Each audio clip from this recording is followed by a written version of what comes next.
Entonces, vamos a empezar, hoy vamos a empezar de lleno con los salmos. Vamos a empezar primero con el Salmo 126, que ya lo vimos, ya lo leímos, pero hoy nos vamos a entrar de lleno, vamos a ir viendo renglón por renglón. Yo les voy a explicar algo que vamos a hacer hoy en la clase que viene para que ustedes entiendan cuál va a ser la dinámica de esta clase. Primero vamos a hacer un análisis breve del texto, de la estructura del texto.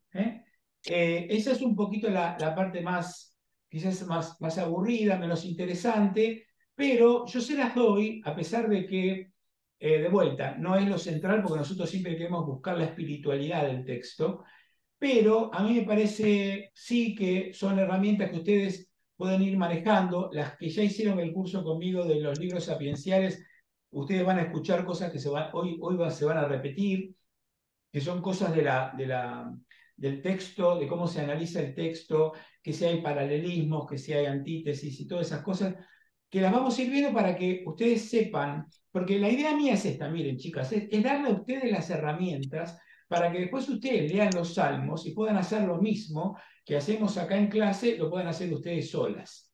Entonces, el proceso tiene dos etapas. La primera es hacer un análisis del texto. Para eso tenemos que ver si el texto es preexílico, posexílico, porque eso ya van a ver, lo van a ver hoy, que tiene una importancia. Entonces, porque tengo que entender cuál es el mensaje que el salmista quiere mandar, qué es lo que le está pasando y cuál es el mensaje. Pero después, como les decía en la clase pasada, acuérdense que lo más importante de este curso es que nosotros nos apropiemos del texto.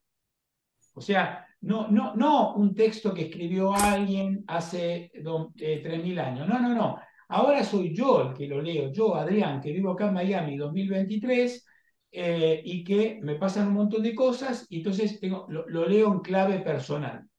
Entonces, lo podemos leer, depende del salmo. Hay salmos que, como ya les dije, son salmos, por ejemplo, las lamentaciones. Habíamos dicho que hay lamentaciones personales o individuales y lamentaciones de conjunto, ¿no? De grupo. Entonces, bueno, si son todos textos de lamentaciones, lo que sea, me lo tengo que hacer propio. Y hoy vamos a hacer esa dinámica. Entonces, van a ver que toda la explicación es una explicación larguísima, pero no vamos a hacer eso en todos los salmos. Lo que yo quiero es explicarles hoy en detalle cómo es la dinámica, cómo es que yo me apropio del texto, cómo le voy sacando jugo al texto espiritual, jugo espiritual, para aplicarlo a mi vida todos los días y después de eso pasamos al salmo siguiente. La idea es que ustedes lo puedan hacer solas, ¿no? Vamos a ver en el curso muchísimos salmos, muchos, pero no los vamos a ver todos, ¿no?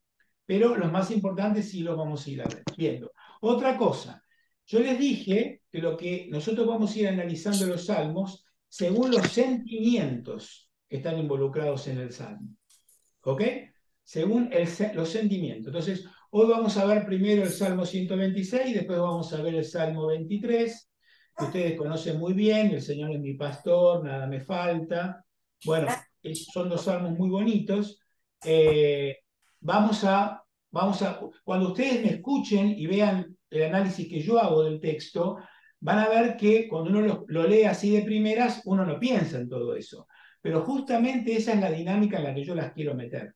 O sea, yo las quiero meter en una dinámica donde ustedes aprendan a cuando yo me enfrento con el texto, ir a ese lado. O sea, tratar de sacarle el jugo al texto, analizándolo como lo vamos a hacer ahora. Lo vamos a hacer con tantos textos que la ilusión que tengo yo es que cuando terminemos el curso, ustedes ya estén en condiciones de hacerlo por ustedes solas. De hecho, les voy a pedir al que quiera, al que tenga ganas, cuando terminemos, que hagamos como una especie de ejercicio, no de examen, ni mucho menos, pero les voy a pedir que elijan un salmo que no hayamos hecho en clase y que hagan todo el análisis que estamos haciendo acá y después me lo manden. Las que quieran, sin ninguna obligación.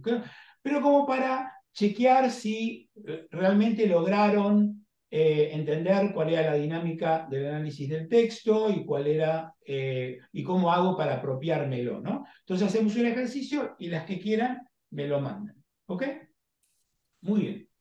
Vamos a compartir la pantalla, vamos a ver.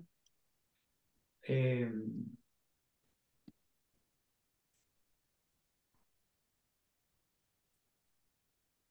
a ver, primero me voy a apagar yo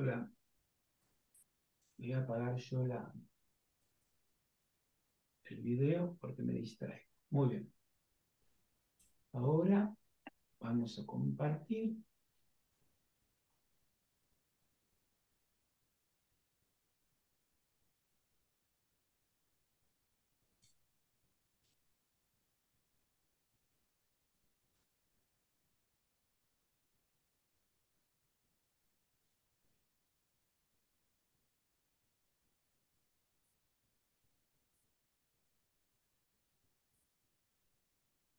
¿Ustedes ven el texto ahí?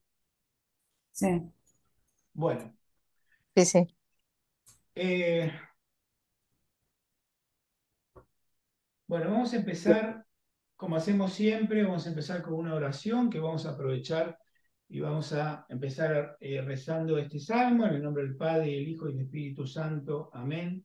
Cuando el Señor cambió la suerte de Sión, éramos como los que sueñan. Nuestra boca estaba llena de risas y nuestra lengua estaba llena de cantares. Hasta los pueblos decían, grandes cosas ha hecho el Señor por ellos, grandes cosas has hecho el Señor por nosotros, y estamos de fiesta. Gloria al Padre, y al Hijo, y al Espíritu Santo, como era en un principio, ahora y Ahora y siempre, siempre, por los por siglos los de los siglos de los siglos. siglos. Amén. Amén. Muy bien. Bueno, entonces, estamos en realidad de fiesta con este salmo, y el otro día habíamos empezado a hacer una introducción. eh, a ver si vamos a poner todos los...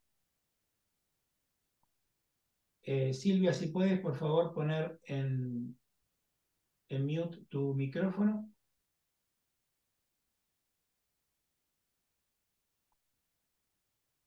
Bueno, muy bien.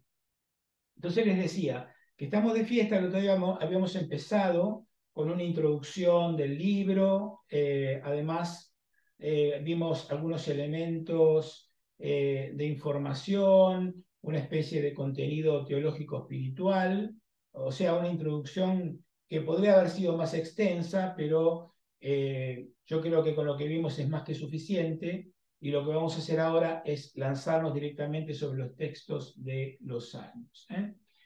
Les explico un poquito el criterio, les repito, mejor dicho, el criterio con el que vamos a elegir los salmos. Les decía en la primera clase que en los salmos están todos los sentimientos humanos elevados en oración, todos. Entonces, vamos a ir abordando todos esos sentimientos y todas esas experiencias vitales que podemos tener en la vida. Entonces, la elección de los salmos que vamos a ver van a estar en función de eso. Entonces, este primero lo habíamos elegido porque les decía que había como una articulación entre la súplica y la alabanza, ¿no? Entonces, elegí este salmo porque hay una alabanza que está unida a la súplica. Les decía la vez pasada que los géneros literarios que encontramos en los salmos no son químicamente puros. Les decía que hablábamos de los himnos, de las lamentaciones, y yo les decía que los salmos no es que todo el salmo es una lamentación, todo el salmo es una súplica, todo el salmo es una acción de gracias. No es así, no funciona así, ¿no? Entonces, hay frases y frases. Entonces, una frase puede ser una acción de gracias y la frase siguiente puede ser una lamentación, ¿no? Entonces, por ejemplo, cuando el Señor cambió la suerte de Sión, ese es un motivo de alabanza. Pero vamos a ver ahora que más abajo le dice, cambia, Señor, nuestra suerte. Entonces, es raro porque por un lado hay una alabanza y después hay una súplica mezclada. Entonces, ¿por qué elegiste este en particular, este salmo en particular? Porque existe como una anomalía donde la súplica y la alabanza se formulan de la misma manera.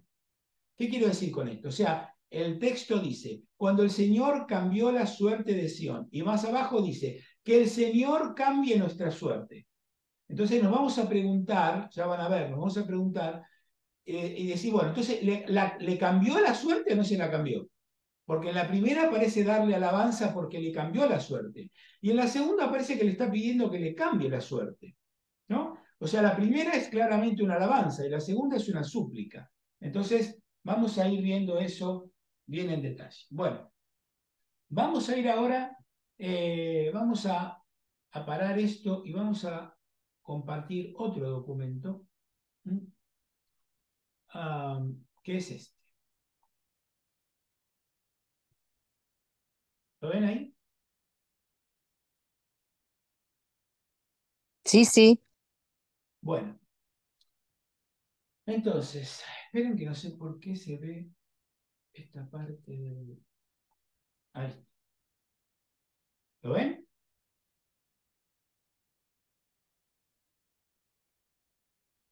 ¿Lo ven, chicas, el documento? Sí, Se, sí, se muy ve, bien. pero en una esquina, pero se ve. Se ve muy bien. Bueno, esperen porque ahora no sé por qué no lo veo yo. Qué gracioso.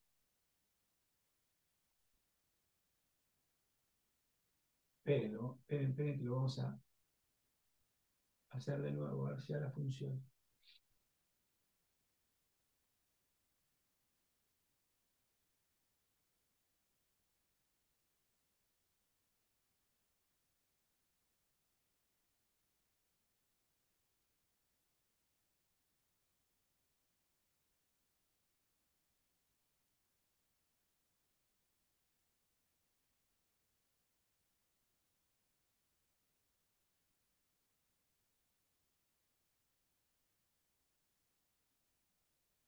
Bueno, no sé por qué me sale así compartida la pantalla, pero bueno. Bueno, entonces, dijimos, este es el Salmo 126. Como les decía antes, siempre les voy a entregar la hojita esa del análisis retórico. Discúlpenme que hoy estoy distraído. No sé si es este. Sí, no, no es este.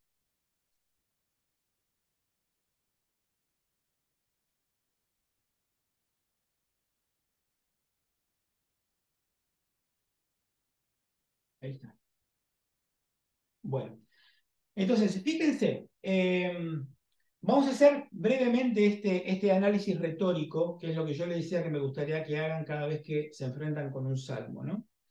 Entonces, para que entiendan qué es lo que quiero que hagamos, miren, ¿ustedes se acuerdan del cuadro de las Meninas de Velázquez? El cuadro que está en el Museo del Prado, el Sí. famosísimo cuadro de Velázquez. Bueno, ese es un cuadro que se ve una niña y después hay otros dos niños al lado y atrás se lo ve al mismo Velázquez que se pintó a sí mismo.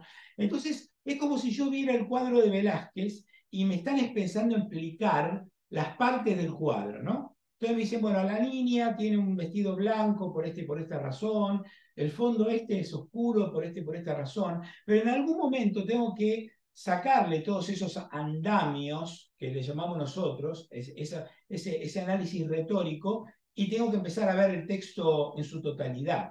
Entonces, eso es lo que vamos a ir haciendo, ¿no? Entonces, cuando se termina la explicación, nos metemos realmente en la lectura del texto.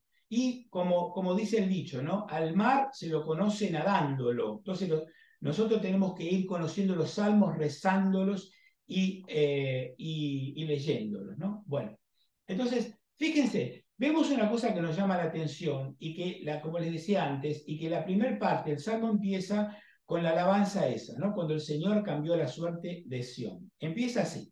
Y después tenemos la súplica, que es la característica de este salmo.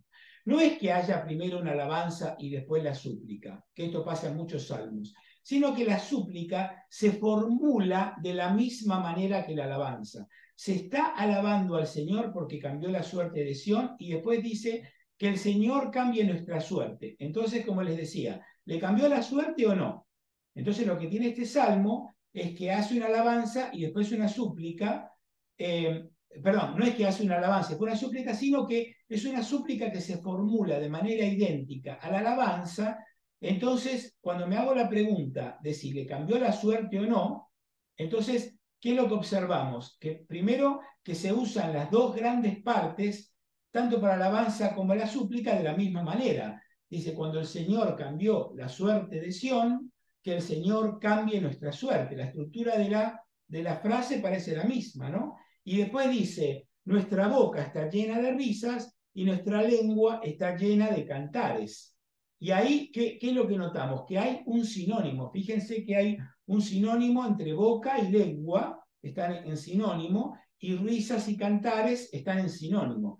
Entonces me está diciendo algo, me está diciendo que está enfatizando eso, ¿no? Porque eso habíamos dicho que eso es un paralelismo sinonímico, un paralelismo de dos términos que son sinónimos. Como les decía antes, boca y lengua acá son sinónimos y risas y cantares son sinónimos. Por supuesto que son sinónimos conceptuales. Yo sé que la boca no es lo mismo que la lengua, pero significan lo mismo, el concepto es el mismo, ¿no? O sea, son sinónimos prácticamente. Y después observamos otra repetición. Dice, grandes cosas ha hecho el Señor con ellos, es decir, alguien está hablando y habla de ellos, y ellos dicen, sí, sí, sí, grandes cosas ha hecho el Señor por nosotros. Entonces hay una repetición, ¿no? Porque dice, grandes cosas ha hecho con ellos, grandes cosas ha hecho con nosotros. Entonces, ahí también hay una repetición y un paralelismo clarísimo, ¿no? De los dos términos. Entonces, acá hay dos imágenes, después que las vamos a ir desarrollando bien en detalle. Una es la de los torrentes del Negev, ya vamos a hablar qué significa eso. Y la otra es la de la semilla que vuelve con espiga, las gavillas, eso también es un paralelismo. Pero fíjense que acá el paralelismo es antitético, porque fíjense que, por un lado, sembrar y cosechar es lo contrario, ¿no? Una cosa es sembrar y lo contrario es cosechar. Y después dice lágrimas y cantares. Una cosa son las lágrimas y lo contrario son los cantares. Entonces, es un paralelismo como el que uso más arriba, pero acá antitético, o sea, es lo contrario. Sembrar y cosechar y lágrimas y cantares. Y fíjense que más abajo, en la última frase, también hace otro paralelismo antitético. Dice llorar y cantar, dice al ir iban llorando, al volver vuelven cantando. Fíjense cómo ir y volver están en paralelismo antitético. Llorar y cantar van en paralelismo antitético. Y llevar y traer también, ¿no? Entonces, fíjense cómo, evidentemente, eso lo hace por una razón, lo hace porque nos quiere poner la lupa en determinadas partes de las oraciones para que nosotros prestemos atención. Son técnicas literarias que se utilizan justamente para eso, ¿no? Así que bueno. Bueno, vamos a ir directamente al texto. Para eso, ahora sí vamos a ver el PowerPoint. Quédense tranquilas que después yo les mando este PowerPoint a todas. Esperen un cachito. Voy a cerrar esto.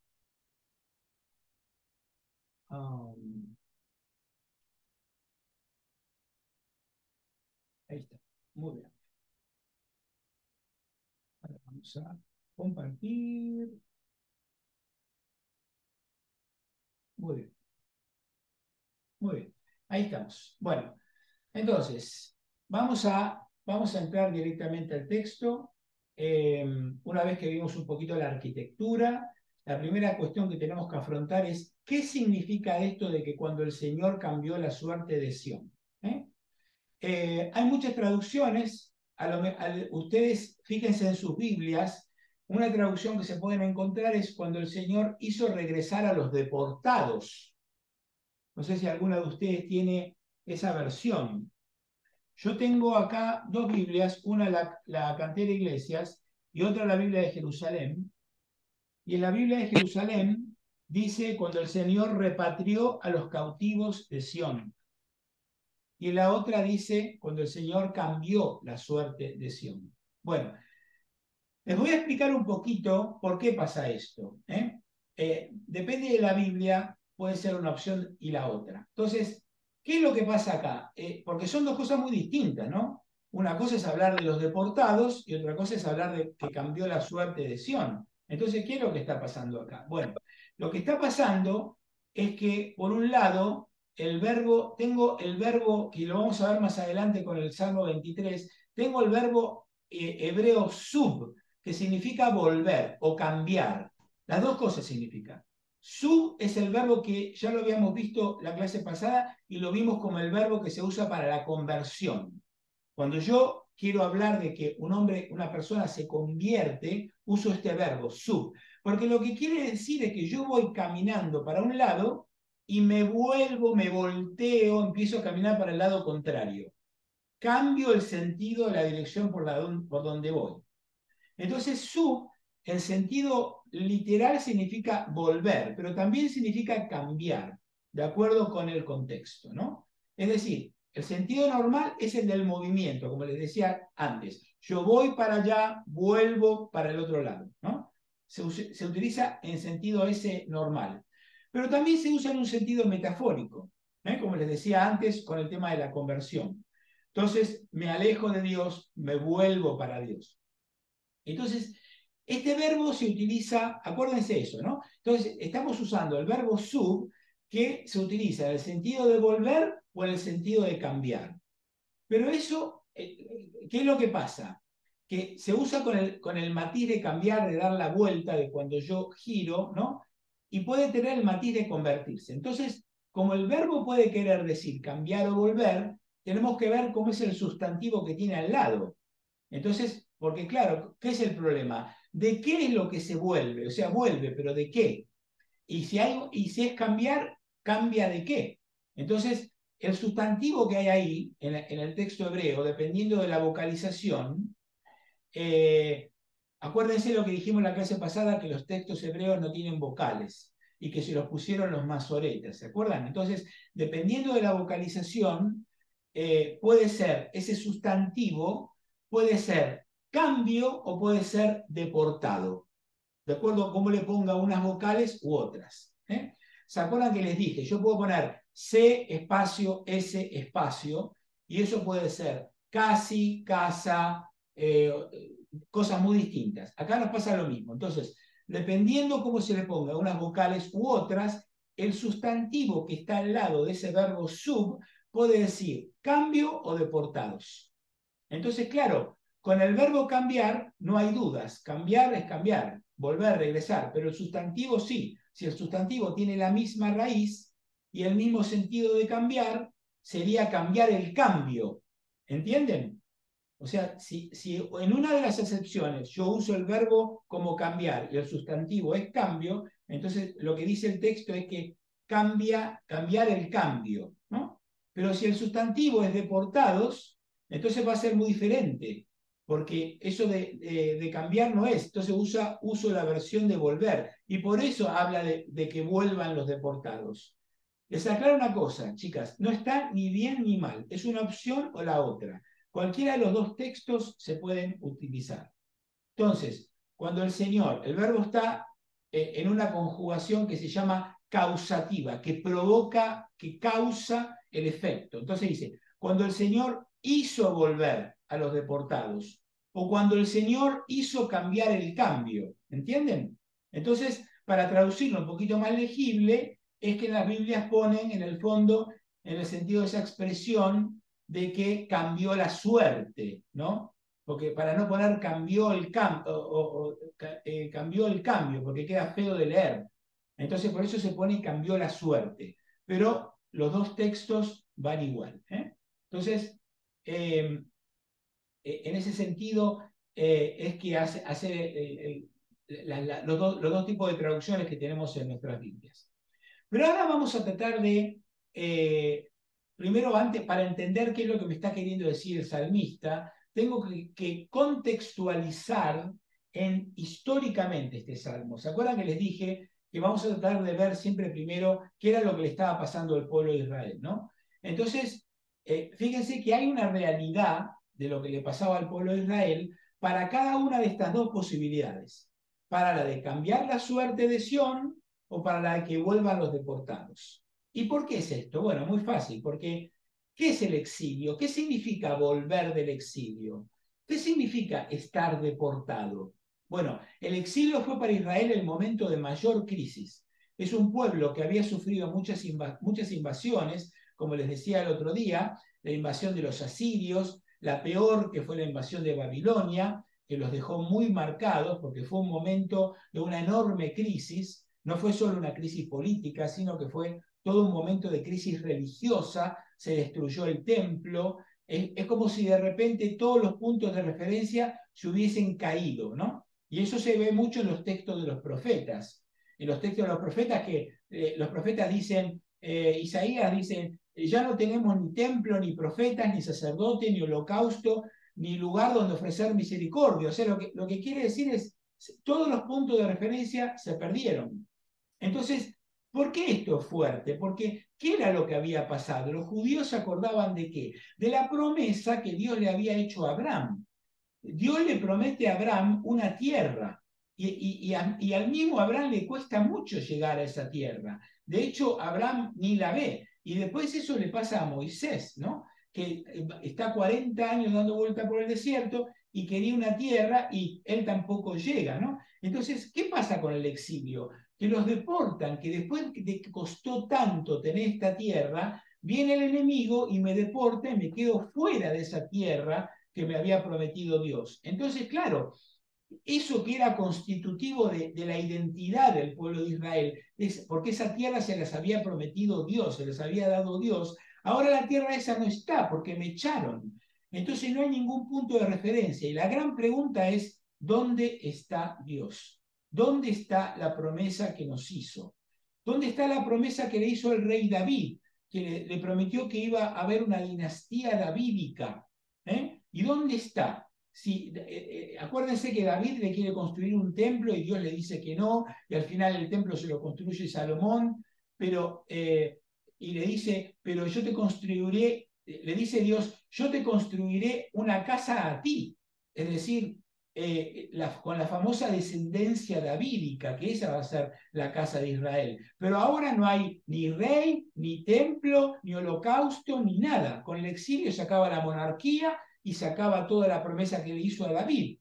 Entonces, ¿qué pasaba? Que le había prometido una tierra, la tierra no estaba más. Le había prometido una descendencia en el rey David, tampoco estaba más. Y entonces, ¿dónde está Dios? ¿No? Entonces, por otra parte, otra cosa que Dios les había prometido es que iba a estar siempre con ellos. Acuérdense que cuando ellos iban viajando, en el Éxodo, iban viajando, Dios iba en la famosa tienda, ¿se acuerdan? Que iba una tienda que iba caminando con ellos, que esa tienda simbolizaba el templo, porque Dios estaba en el centro de Israel. Acuérdense que el pueblo caminaba y esa tienda donde estaba el tabernáculo iba en el medio del pueblo. Y eso significaba de que Dios estaba siempre en el medio de ellos. Entonces, después más adelante, una vez que se hacen sedentarios y construyen el templo, Dios está en el templo. Pero claro, ¿qué acabamos de decir? Que en el 587 vino los babilonios, el templo se destruye, entonces, ¿qué pasó? Dios nos abandonó, ya no está con nosotros. Ya no está con nosotros. Entonces, es una crisis religiosa tremenda que es para nosotros un poquito difícil de entender, ¿no?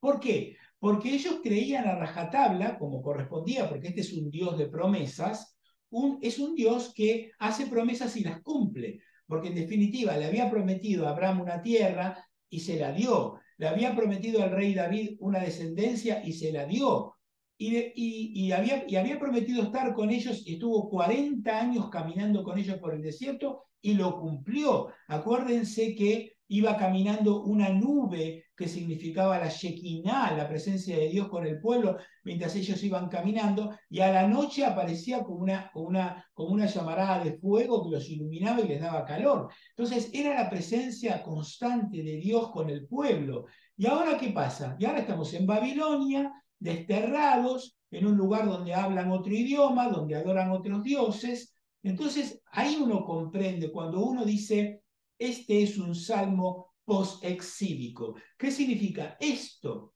Esto significa. Entonces, ¿qué tengo que tener en cuenta cuando yo leo un salmo post-exílico? ¿Qué era lo que le estaba pasando al pueblo de Israel? ¿Entienden? De vuelta, todos los puntos de referencia se vienen abajo. Entonces, la gran pregunta que se hace el pueblo es, ¿quiénes somos? quiénes somos. Por eso el tema de volver del exilio no es simplemente un tema de volver a Jerusalén. El problema es que Dios se hace incomprensible, Dios no mantiene la promesa. La experiencia que narra un poco el libro de Isaías, ¿no? Y el libro de Jeremías. Jeremías le dice, tú Dios nos has engañado, ¿eh? Tú Dios nos has engañado. Eso se lo dice Jeremías varias veces. En el libro de las confesiones, en el capítulo 4, le dice, tú eres aguas engañosas, le dice Jeremías.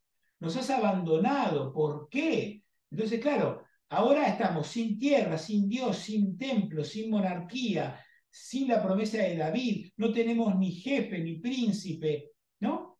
Es como, imagínense esto, chicos, imagínense hoy en día. Imagínense que por alguna circunstancia ya no tenemos más papa, no hay más obispos, no hay más sacerdotes, por lo tanto no hay más misas, no hay nada. Y entonces, ¿cómo haríamos nosotros para identificarnos? ¿Cómo hacemos para identificarnos como católicos sin sacerdotes, sin la misa, sin los sacramentos, sin la Eucaristía? ¿Qué sería lo que nos definiría a partir de ahí? Entonces, todos los puntos de referencia donde nosotros nos agarramos se fueron. Y entonces, claro, por eso, sobre todo la experiencia de Israel, es una experiencia de abandono de Dios, porque incluso ellos llegan a decir, reconocemos que hemos pecado, reconocemos que no lo hicimos bien, que te hemos abandonado un montón de veces, que hemos pecado. Reconocemos que tú como Dios te puedes enfadar porque lo hemos hecho mal, pero 40 años en Babilonia, que se calcula, no se sabe bien cuántos años estuvieron, pero se calcula que estuvieron entre 40 y 70 años en Babilonia. Entonces, ¿dónde está la misericordia de Dios?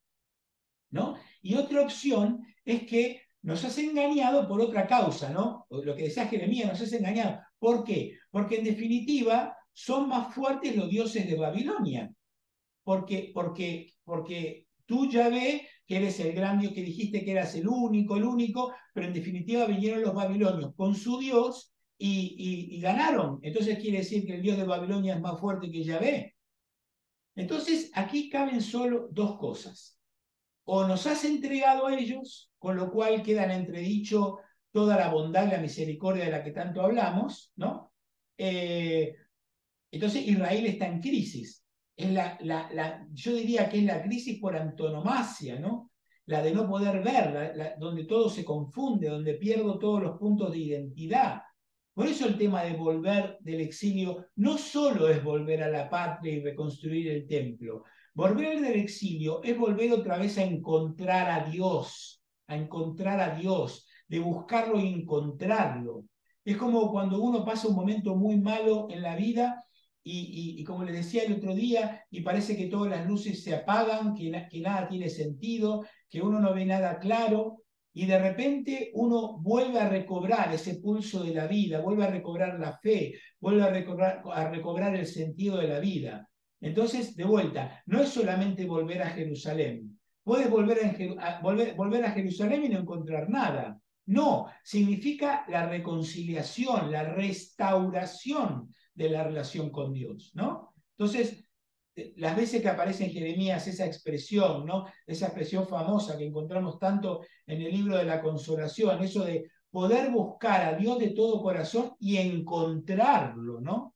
O sea, esa experiencia en el exilio es buscar a Dios y no encontrarlo. ¿Dónde está? Bueno, no siempre sucede esa secuencia, ¿no? De buscar y encontrar. Entonces, por eso lo de cambiar la suerte, ¿no? Eso tiene que ver con cambiar la suerte. No es nada más que volví y... Entonces, miren, bueno, se los leo de acá porque después se los paso en el otro documento para no andar rotando tanto entre los documentos.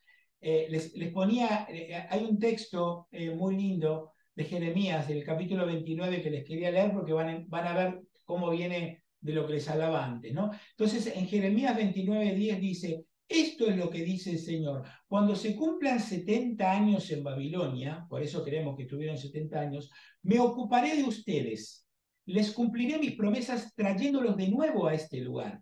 Yo conozco mis designios sobre ustedes, designios de prosperidad, no de desgracia, pues le daré un porvenir y una esperanza. Me invocarán, vendrán a rezarme y yo los escucharé. Me buscarán y me encontrarán. Si me buscan de todo corazón, me dejaré encontrar, dice Dios, y cambiaré su suerte. Oráculo del Señor. Los reuniré en todas las naciones y lugares a donde los arrojé y los volveré a traer al lugar de donde los desterré. Entonces, ¿de dónde los había desterrado Dios? Los había desterrado de una tierra física. No, ellos se sentían que los había desterrado del lugar del encuentro, del lugar donde yo me encuentro con Dios, ¿no? Por eso dice, ahora van a poder invocarme, me van a poder rezar y yo los voy a poder, y me van a encontrar y yo los voy a escuchar, le dice Dios, ¿no? En otra parte, en Jeremías 30, no se preocupen que después les paso todos los textos, dice algo parecido, dice, porque llegarán días, oráculo del Señor, en que cambiaré la suerte de mi pueblo. Fíjense cómo está relacionado esto de Jeremías con esto que estamos leyendo, ¿no? Están hablando los dos de lo mismo. El salmista está hablando lo mismo de lo que habla Jeremías. Pero si yo no conecto los puntos, ahí dice cuando el Señor cambió la suerte y no sé de qué me está hablando. ¿La suerte de qué? ¿Entienden lo que les digo? Entonces, para poder comprender, para poder sacarle jugo realmente el contenido de lo que me quiere decir, tenemos que hacer este tipo de análisis, ¿no? Por eso, entonces, es la reconciliación, la experiencia del abrazo inmenso del Padre y el Hijo pródigo en el Evangelio, esa experiencia de misericordia, de reencuentro, que no basta con volver, porque ustedes imagínense que el Hijo pródigo haya vuelto y el Padre le decía, bueno, está bien, puedes quedarte como un servidor más y ponte ahí a trabajar en el campo. No hubiese sido lo mismo. El Hijo iba a volver y volvía a la casa del Padre, pero lo que el Hijo experimentaba no tenía nada que ver con lo que realmente experimentó. Lo que experimentó es tuvo una experiencia de perdón y de misericordia. Y eso es lo que siente Israel. Y por eso cambia la suerte de Sión. O por eso los deportados vuelven, ¿no? Porque no es solo volver a una tierra, ¿no?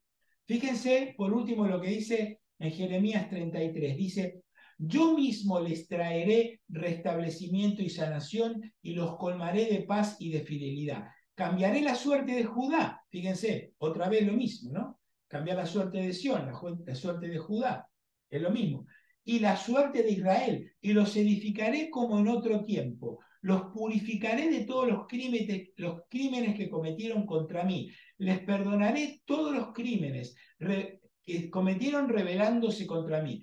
Jerusalén será motivo de gozo, alabanza y honor para mí y para todas las naciones de la tierra, que oigan contar todo el bien que yo les he hecho y los temerán y los respetarán por todo el bien y la paz que les he dado. Fíjense cómo lo que pasa en estos 3 capítulos de la consolación de Jeremías es exactamente lo mismo que dice el salmista acá. Es exactamente lo mismo, ¿no? O sea, esa experiencia del perdón, de haber sido perdonados, de reconciliación.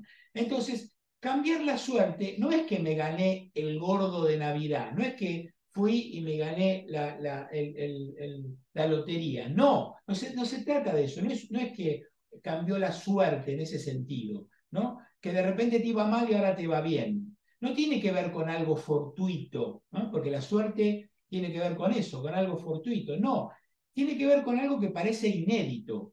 Porque como cuando pasa que hasta 2 días atrás uno estaba mal y se había apagado todas las luces y tú estabas rezando y no encontrabas a Dios en nada y de repente lo ves. De repente las cosas cambian, la suerte cambia y lo ves, y lo encontrás y lo sentís de vuelta en tu vida. Entonces, no es algo fortuito, es de vuelta, sino que es algo que uno vive como algo inédito, como hasta casi milagroso, diría, ¿no? Así que bueno, seguimos. Entonces, es como tener un tiempo de luto, ¿no? Y de repente un día ya no tienes más esa pesadez del luto y uno le empieza a recobrar de vuelta el gusto a la vida, ¿no? Entonces, claro, por eso cambiar la suerte. Cambiar la suerte es equivalente a volver del exilio. Fíjense cómo las dos traducciones, esto es maravilloso, es lo que tiene maravilloso la palabra de Dios, ¿no? Fíjense cómo, si yo lo pienso bien, cambiar la suerte y volver del exilio o que vuelvan los deportados, fíjense cómo tienen dos sentidos equivalentes. ¿Por qué? Porque el exilio es el emblema, diría yo, de toda crisis. El exilio para Israel va a ser el emblema de la crisis religiosa, de intentar buscar a Dios, de no entender lo que pasa, de sentir soledad, de sentirse abandonado, de experimentar que la promesa es un engaño, ¿no? Esto de que a veces nos pasa a nosotros en la vida nuestra, ¿no? De que parece que el matrimonio ya no tiene sentido, que el matrimonio también parece otro engaño, o eso le pasa muchas veces a los curas, ¿no? Que parece que, bueno, que la vida religiosa no, tampoco tiene sentido. Entonces es un poco lo que le dice Jeremías. Acuérdense, Jeremías le dice, te has aprovechado de mi juventud, qué tonto que he sido, me lo he tragado el cuento que tú me dijiste, ¿no? Entonces eso es lo que pasa. Dios que se postula como promesa, de repente uno experimenta que parece un engaño. Entonces, ¿por qué? Porque Dios quiere, acuérdense lo que dice el Evangelio y lo que dice el Apocalipsis, Dios quiere ser un cielo nuevo y una tierra nueva, ¿no? A pesar de que a veces la realidad me confronta y me contradice eso, ¿no? Entonces, la pregunta sería, bueno, Dios quiere hacer un mundo nuevo y una tierra nueva. ¿Y qué hago yo para que las cosas de este mundo cambien, ¿no? Entonces, el exilio simboliza esa crisis que tenemos, es decir, que podemos tener la crisis de todo creyente, que de repente se nos cae todo lo que antes nos servía, todas las oraciones que antes decías, todos los rosarios que antes rezabas, ahora ya no te sirven más, todos los puntos de referencia se van, ya no le rezas al Jesucito de mi vida porque ya no te sirve, y lo que antes te ayudaba ya no te ayuda más. Entonces, claro, ¿qué es lo que pasa?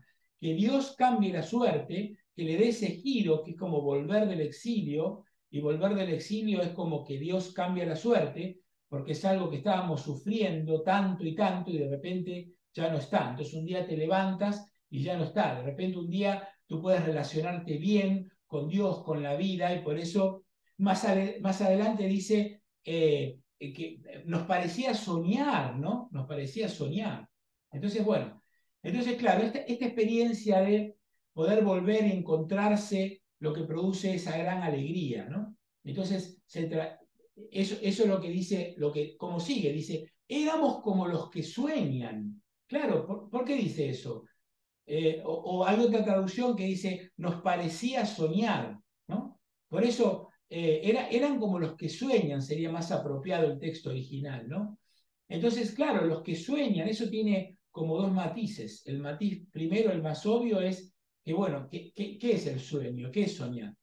Cuando tú has pasado un tiempo duro, un tiempo de sufrimiento largo, no sé, tenías un cáncer y has estado luchando durante 10 años y de repente el cáncer te desaparece y no te lo crees. Entonces uno dice, bueno, ¿será verdad esto? ¿No será verdad? Y ha habido un tiempo de aspereza y hasta de enfado. Eso me puede pasar en la vida religiosa, pero también me puede pasar en una crisis matrimonial. Entonces de repente es como que esto está superado y parece como que es demasiado bonito para ser verdad. Es como si estuviésemos todavía soñando. Entonces dice, ¿será verdad o no será verdad? Por eso dice, éramos como los que sueñan, ¿no? Que no saben si lo que está experimentando es verdad o no es verdad. Entonces, como algo increíble, inesperado, que claro, que no se corresponde con la realidad diaria que estábamos viviendo, y por eso éramos como los que sueñan. En la Biblia, los que sueñan no son solo los profetas, ¿no? El sueño, acuérdense que es un lugar que encontramos en la Biblia muchas veces para que Dios se manifieste. ¿Por qué? Porque mientras dormimos, mientras soñamos, estamos pasivos. Entonces, claro, mientras estoy activo, siempre estamos con la cabecita loca, dándole vueltas, pero cuando estoy pasivo es cuando Dios se puede manifestar mejor. Y esa es la idea que tiene, ¿no? Fíjense la importancia de los sueños, eso lo encontramos en los sueños de José. ¿Se acuerdan? José, el hijo de Jacob, que le interpretaba los sueños al faraón. Y en el libro de Daniel encontramos también que Daniel interpreta los sueños y lo tenemos en José, en el marido de María, ¿no? que nos aparece eso en los evangelios, el tema de que Dios le habla a José en el sueño. Entonces, la idea del sueño es que tú te confías, porque en definitiva, dormirse es como morirse, ¿no? Tú te confías de que te vas a volver a levantar. Entonces, en esa pasividad, Dios puede estar activo. Yo estoy pasivo, pero Dios está activo. Entonces, por eso los que sueñan son como los profetas, son como los visionarios. Entonces también tiene ese matiz, ¿no? Que una cosa no excluye a la otra.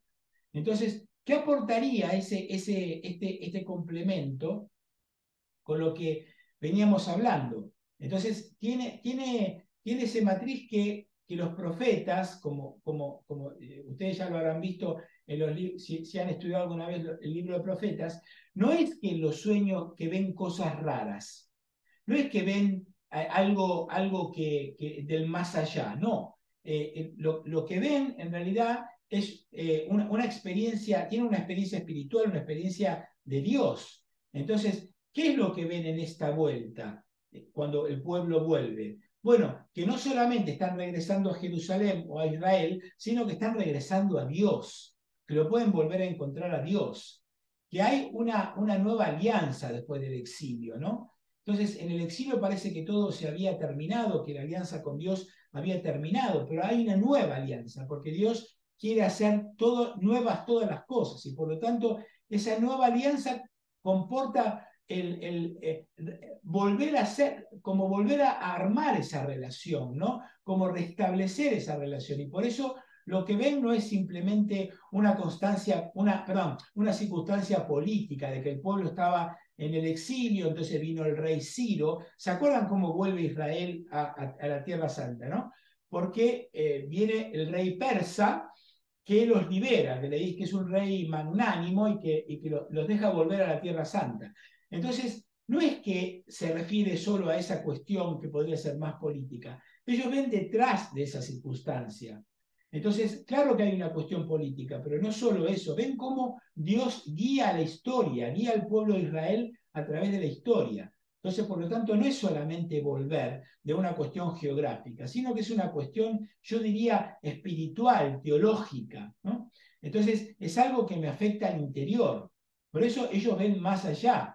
No solo lo que todo el mundo ve, la experiencia del pueblo de Israel con el rey Ciro, sino que ven más allá. Ellos ven un Dios que se ha comprometido con Israel y que vuelve a hacer alianza con ellos. Entonces, por una parte, éramos como los que sueñan, y ahora aparece una expresión muy bonita, porque en el fondo todo sigue describiendo esto como si fuera muy profético, y dice, nuestra boca estaba llena de risas y nuestra lengua de cantares. Es decir, fíjense cómo el órgano del cuerpo humano del cual los profetas siempre se utilizan es los ojos y la boca, ¿no? Los ojos por el tema de la visión y la boca. Entonces, normalmente en la profecía, los dos órganos más importantes son esos, principalmente los ojos, porque tienen la capacidad de penetrar en la realidad, ¿no? De comprender el sentido de la realidad. Y la boca, porque como dice el profeta, que él se come las palabras y que las palabras de Dios le parecen dulces. ¿Se acuerdan de eso? Entonces, con la boca puedo hablar. Entonces, fíjense cómo se utiliza, cómo utiliza la estructura literaria, ¿no? Que cantábamos y nos reíamos, que la boca se llena. ¿De qué se llena? Es un pasivo, ¿no? Entonces, claro, es un pasivo, pero se llena no solo de cantares por el sentido de que yo canto canciones, sino que se llena de otra cosa. Eso tiene un sentido como teológico, como interno. Es interesante porque hay algo inesperado, como los que sueñan. Es decir, de repente la boca estaba llena de lamentos, ahora se llena de risas y nuestra lengua está llena de cantares. Es decir, Dios desata esa sonrisa, desata esos cantos, desata esa alegría. Entonces el canto entra, de repente uno siente una alegría inmensa en el corazón que parece que te explota el corazón y te sale por la boca y no sabes cómo expresarlo, ¿no? ¿Por qué? Porque ha cambiado la situación, porque hay algo difícil, duro, que era el exilio que de repente ha desaparecido. Y podemos volver a relacionarnos con Dios. Me puedo volver a encontrar con Dios. Entonces, se desata toda esa alegría por la boca, que ahora también desata risas y desata cantares, ¿no? Entonces, los salmos tienen una, como les decía antes, tienen una potencia de significación muy importante, porque fíjense cómo de repente el luto del exilio se convierte en una danza, con una expresión que significa no solo alegría, sino querer bailar, querer cantar, y por eso la lengua se desata, ¿no? Entonces, qué bonito. Bueno, entonces seguimos, dice, y entonces, dice, hasta los pueblos decían, grandes cosas ha hecho el Señor con ellos, y se vuelve a repetir, grandes cosas ha hecho el Señor con nosotros, y estamos de fiesta. Entonces, fíjense qué lindo esto, qué bonito, es precioso este texto, porque vamos a ver cómo vamos a empezar a tratar de apropiarnos, ¿no? De apropiarnos de todos estos textos. Entonces, vamos a tratar de entender qué nos quiere decir primero. Fíjense que hay una repetición. Pero no es una repetición casual, ¿no? Porque fíjense que por un lado hablan los paganos, dice, grandes cosas ha hecho el Señor con ellos. ¿Quiénes son ellos? Los judíos. ¿Y quién hablan? Los paganos. Entonces, y después habla Israel. Israel lo confirma, dice, sí, sí, grandes cosas ha hecho el Señor con nosotros. Fíjense cómo solamente Israel puede decir, grandes cosas ha hecho el Señor conmigo, porque solamente Israel ha sido el receptor de esas grandes cosas que ha hecho Dios. Solo Israel fue liberado del exilio, solo Israel pudo restablecer la relación con Dios después de haber estado 70 años con un Dios que parecía en silencio. Porque solo ellos son los que vuelven del exilio. Solo a ellos se les cambió la suerte, no a los paganos. Entonces, solamente a título personal, Israel puede decir, grandes cosas ha hecho el Señor con nosotros. Pero el hecho de que el Salmo diga que también esto lo dicen los paganos, lo dicen los gentiles, o aquellos que ven cómo los judíos vuelven, el imaginario sería así, ¿no? Alguien está viendo que Israel vuelve, entonces exclama eso, ¿no? Grandes cosas ha hecho el Señor con ellos. Y Israel dice, sí, sí, ha hecho grandes cosas con nosotros.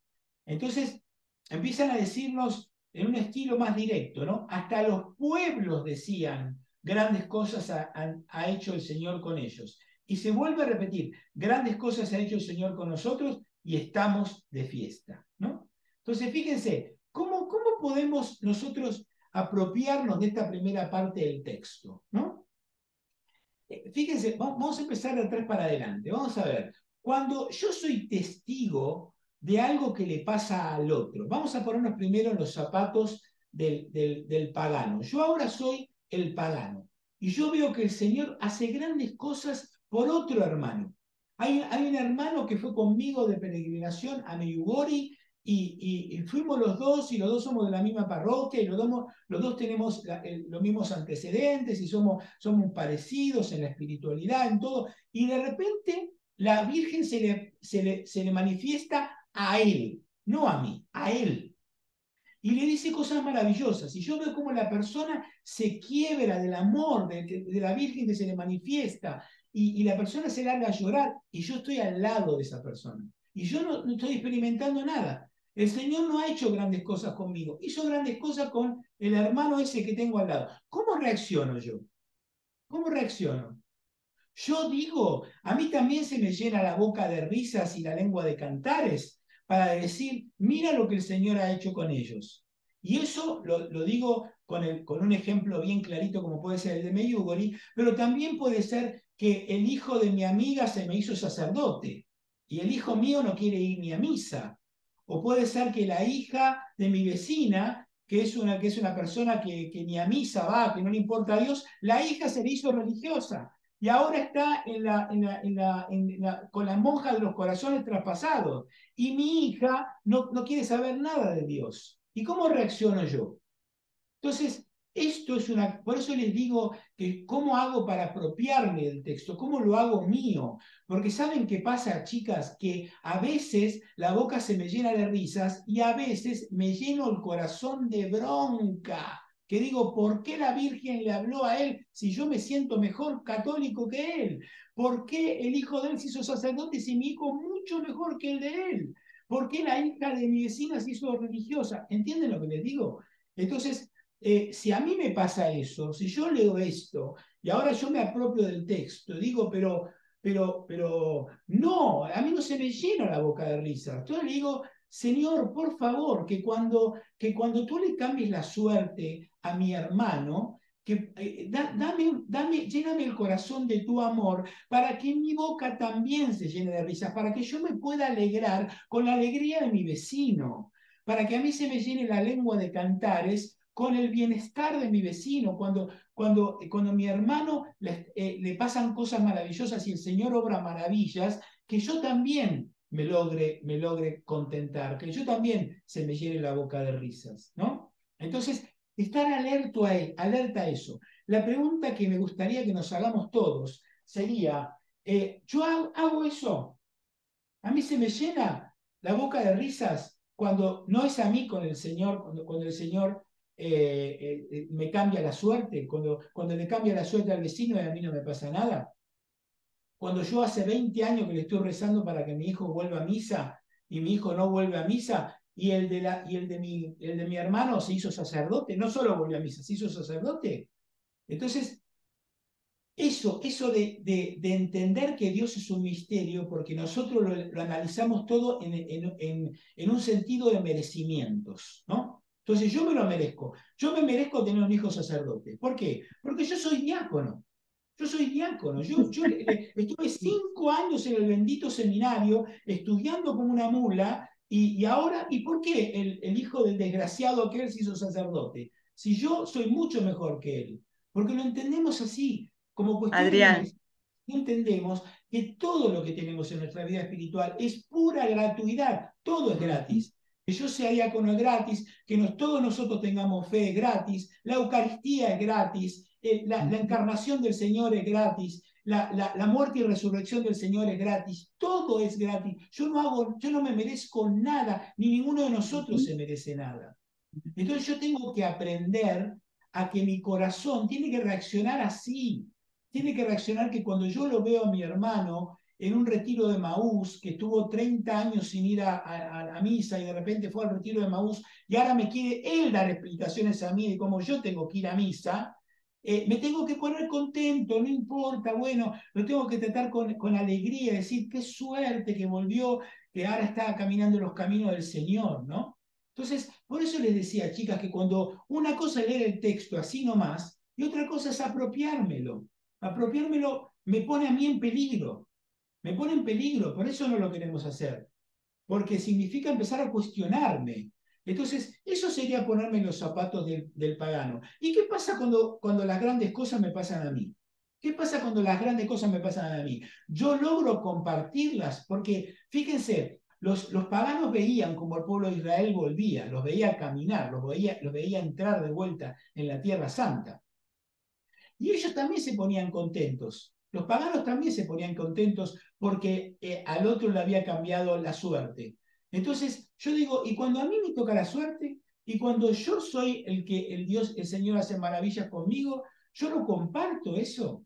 Yo lo comparto realmente con generosidad y con alegría, porque esas grandes cosas que el Señor hace conmigo, no las hace para que yo me las guarde para mí, las hace para que yo las comparta, ¿no? Entonces, supónganse que, no sé, por decirle cualquier cosa, yo tuve la oportunidad, la suerte enorme de irme 2 años a Madrid a hacer una maestría en Sagradas Escrituras. Y qué maravilla, la verdad que durante 2 años me sentí tocado por el Señor, porque todo se cuadró en mi trabajo, en mi matrimonio, con mis hijos, que ya eran grandes, y todo se cuadró para que yo vaya, y yo tuve 2 años una experiencia espectacular, no solo en la universidad, sino en la parroquia donde yo actuaba como diácono. ¿Y qué? ¿Y qué hice con eso?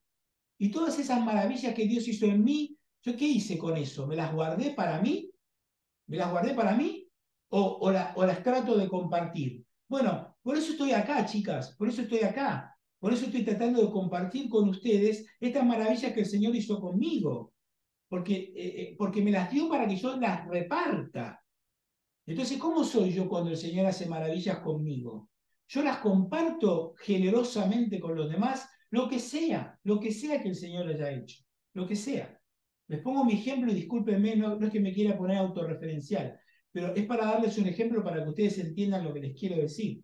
¿Eh? Adrián, Entonces, hagamos hoy esa dinámica. Les propongo que cuando se vayan a dormir, agarren de vuelta el Salmo 126 y digan, bueno, ¿y yo qué? ¿Y yo cómo soy cuando soy el pagano? ¿Y yo cómo soy cuando soy el receptor de esas maravillas del Señor? ¿No? Bueno, muy bien. Entonces, fíjense cómo, volvemos al texto y fíjense cómo dice, cómo habla de los otros pueblos, ¿no? Decía, de los otros pueblos, grandes cosas ha hecho el Señor con ellos, ¿no? Entonces, parece como que hay una repetición, grandes cosas, parece como una repetición, pero como les explicaba recién, no es tal repetición, ¿no? Bueno, entonces después dice, bueno,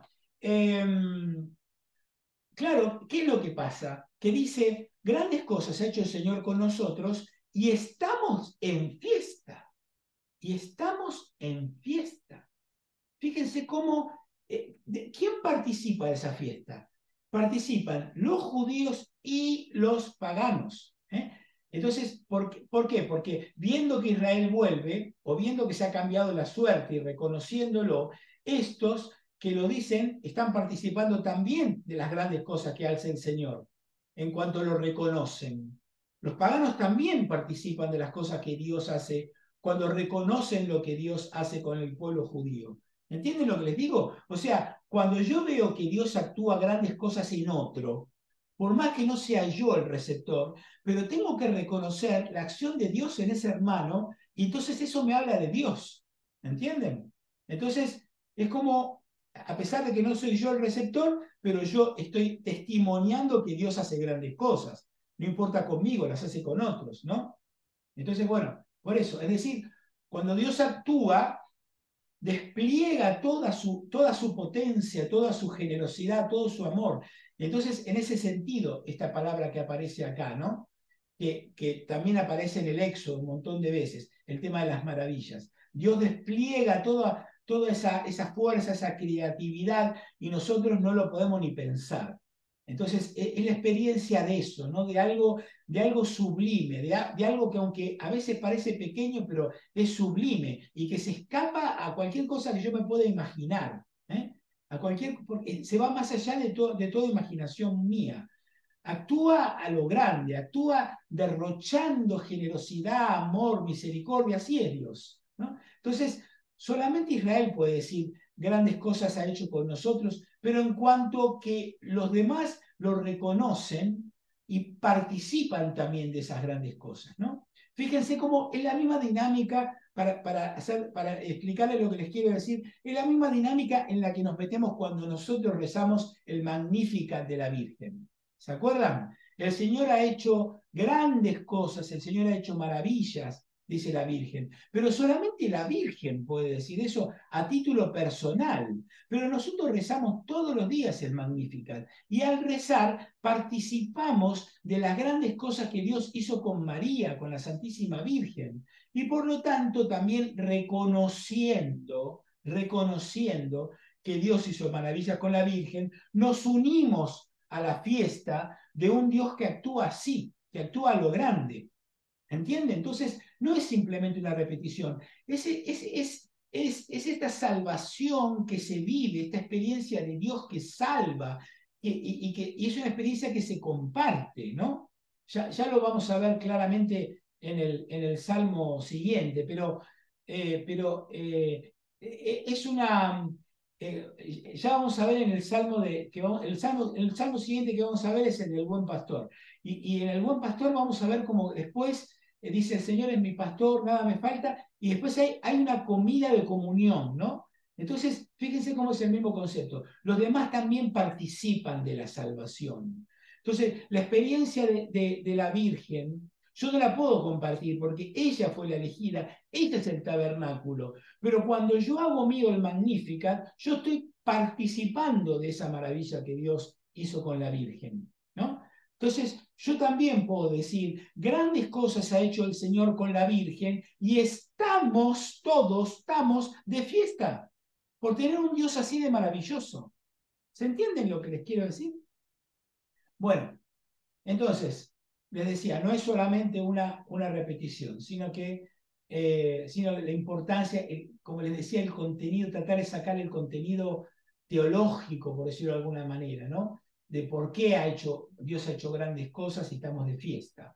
Pero fíjense cómo ahora seguimos. Entonces, ahora de repente todo el Salmo cambia. Fíjense cómo dice que el Señor cambie nuestra suerte. Yo no sé la Biblia de ustedes qué versión tienen. Yo, como les decía, tengo dos versiones.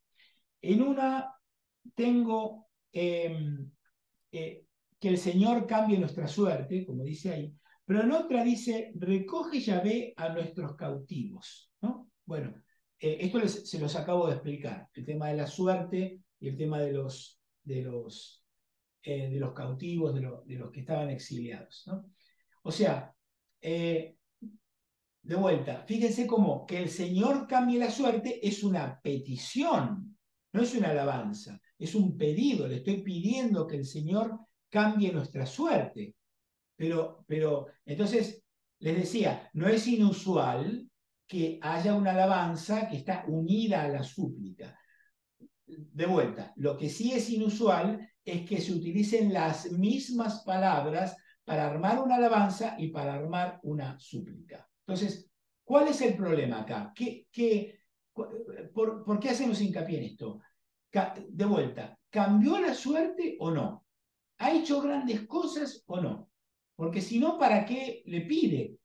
¿Para qué le pide? O sea, ¿cuál es el sentido de esta segunda, después de haberlo alabado, cuál es el sentido de la petición?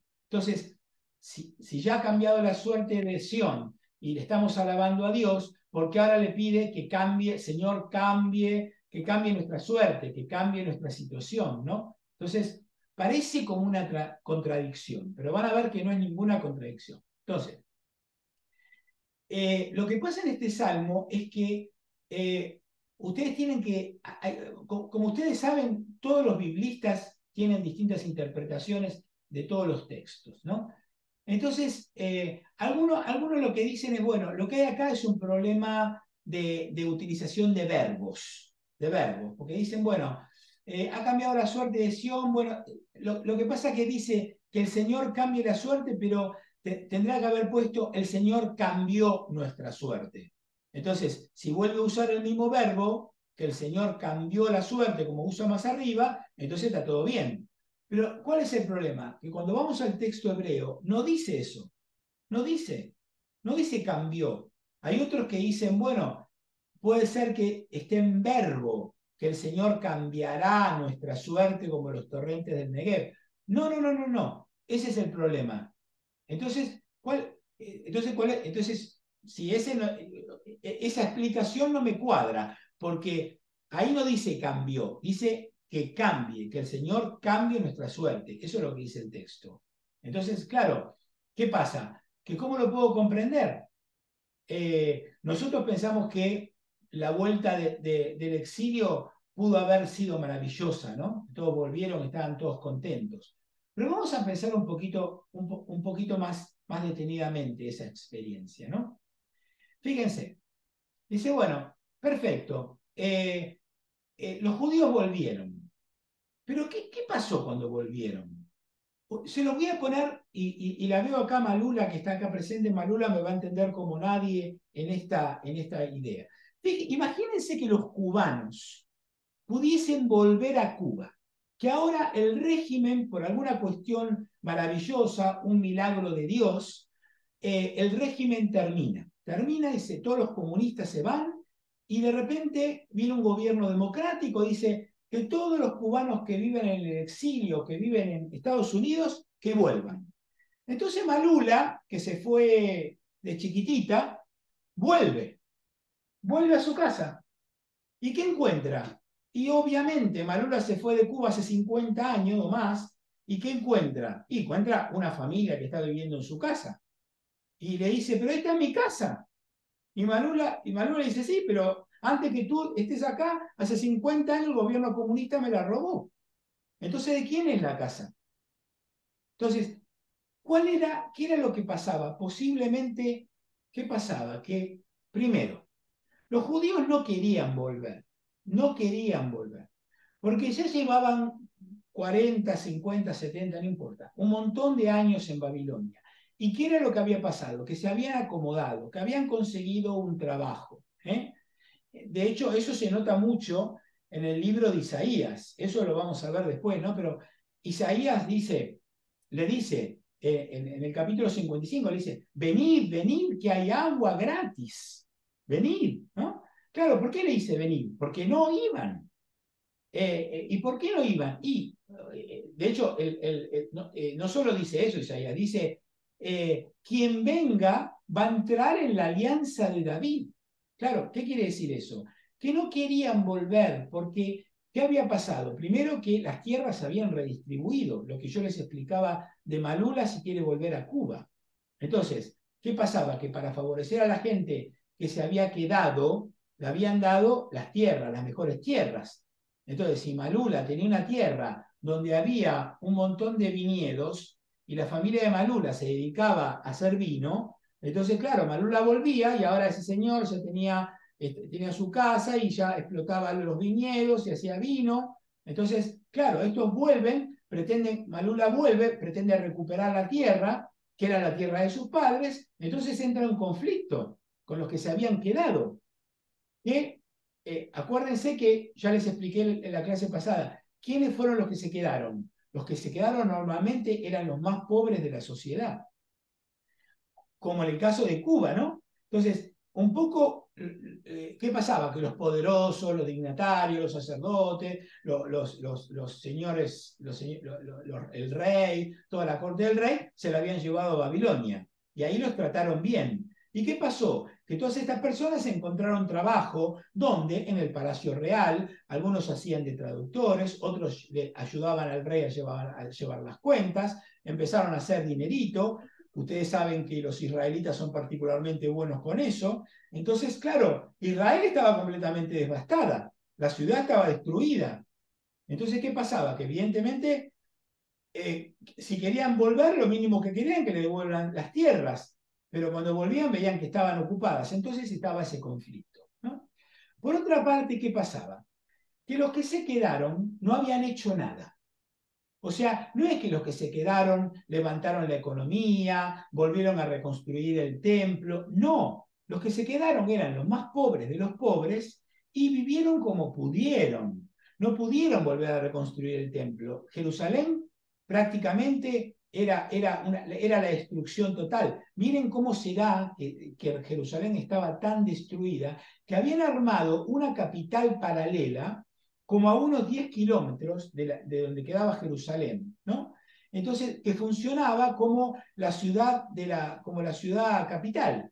Entonces, Jerusalén debió haber quedado tan en ruinas, tan en ruinas, lo que habían hecho los babilonios era tan brutal que habían arrasado con todo. Algunos historiadores creen que como hacían los babilonios muchas veces, hasta habían quitado las plantas de las viñas. Yo no sé si ustedes saben, pero la planta de la viña, es la que da la uva, es una planta que tarda mucho tiempo en crecer, mucho tiempo, tarda años en dar. Se calcula que entre que yo la planto y hasta que tengo la primer cosecha, que yo la puedo usar para hacer vino, pasan como 5 años.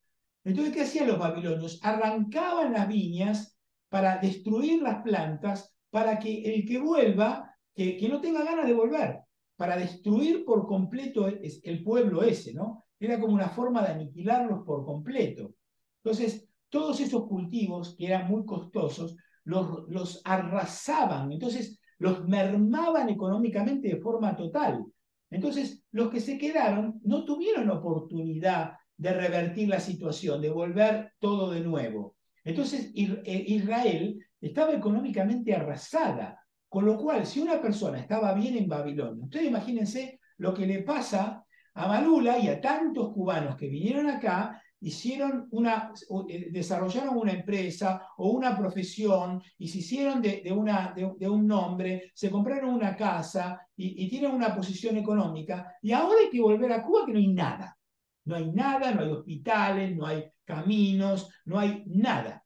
Entonces, ¿qué dice Malula? Yo me quedo en Estados Unidos, yo no vuelvo No, nada. no. Claro, lo que pasa es que acá Malula con Cuba no tiene la misma relación que tenía el pueblo de Israel con la Tierra Santa. ¿Por qué? Porque esa era la tierra de la promesa. Entonces lo que Dios les estaba diciendo es, vuelvan porque es acá donde vamos a reconstruir la relación. ¿Entienden lo que les explico? Entonces, por eso es todo este salmo tiene todo este doble sentido, ¿no? Entonces, cuando el Señor cambia la suerte de Sión, sí, muy lindo, cambió la suerte, pero cuando llegan a Jerusalén dicen, madre mía, lo que pasó acá. Entonces, fíjense cómo, por un lado, vemos que el Señor hizo maravillas porque los libera del exilio, pero cuando llegan a la Tierra Santa y ven esa devastación, ¿qué dicen? Señor, cambia nuestra suerte, cambia nuestra suerte. Esto es una devastación total. Ayúdanos a reconstruir Jerusalén. Ayúdanos a volver a plantar los viñedos. Ayúdanos a volver a que nuestras familias puedan tener una vida digna acá. Exactamente igual que le pasaría si los cubanos volviesen a su tierra querida, ¿no? Que sería, ¡uy, qué lindo! Volvemos a nuestra tierra, pero llego allá y encuentro tal nivel de devastación de 60 años de comunismo que dice, Señor, por favor, ayúdanos. Entonces, fíjense cómo no hay ninguna contradicción.